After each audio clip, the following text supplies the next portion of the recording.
సుప్రీంకోర్టులో special leave petition. Telangana రాష్ట్ర ప్రభుత్వం స్థానిక సంస్థల ఎన్నికలపైన హైకోర్టు ఇచ్చినటువంటి అంశం ఏదైతే జీవో నెంబర్ 9 పైన స్టే ఇచ్చిందో దాన్ని స్టే వెకేట్ చేయించడానికి తెలంగాణ రాష్ట్ర ప్రభుత్వం సుప్రీంకోర్టులో స్పెషల్ లీవ్ పిటిషన్ వేయబోతుంది. ఈ స్పెషల్ లీవ్ పిటిషన్ని రాష్ట్ర ప్రభుత్వం వేస్తుంది, కాంగ్రెస్ పార్టీ ఇంప్లీడ్ అవుతూ ఉంది దాంట్లోకి. సరే, ఇక్కడ స్పెషల్ లీవ్ పిటిషన్ ద్వారా ఏం జరగబోతూ ఉంది, నిజంగా అక్కడ స్టే వెకేట్ అయ్యే అవకాశం ఎంతవరకు ఉంది, నిజంగా సుప్రీంకోర్టు తెలంగాణ రాష్ట్ర ప్రభుత్వం వాదనను సమర్థిస్తుందా, హైకోర్టు తీరును తప్పుపడుతుందా, ఎంతవరకు సుప్రీంకోర్టులో ఈ జీవో నెంబర్ 9 నిలబడే అవకాశం ఉంది.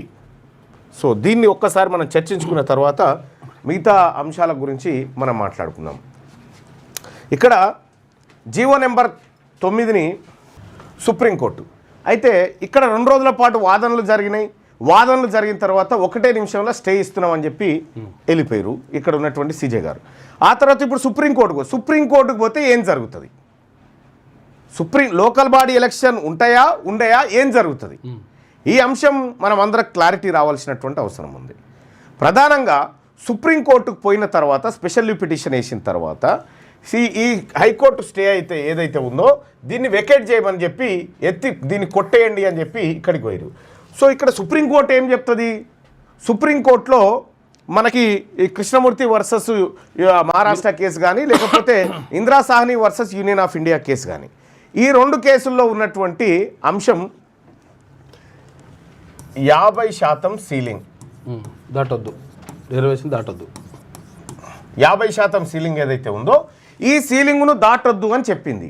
అయితే సీలింగ్ను దాటొచ్చు, ఎప్పుడు దాటొచ్చు, ఇది చాలా కీలకమైంది.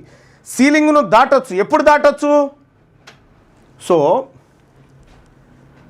డెడికేట్ కమిషన్ ప్రజల అభిప్రాయాలు సేకరించి అప్పుడు ఇక్కడ నివేదిక సమర్పిస్తే తెలంగాణ రాష్ట్రంలో బీసీలు అత్యంత వెనకబడిన వర్గాలుగా ఉన్నారు, వాళ్లకు అవకాశాలు చాలా తక్కువగా ఉన్నాయి, దానికి సహేతుకమైనటువంటి కారణాలు ఇవి అని చెప్పి ఇప్పుడు ఈ అంశం ద్వారా మనం కోర్టుకు పోతే కోర్టులో నిలబడుతుంది.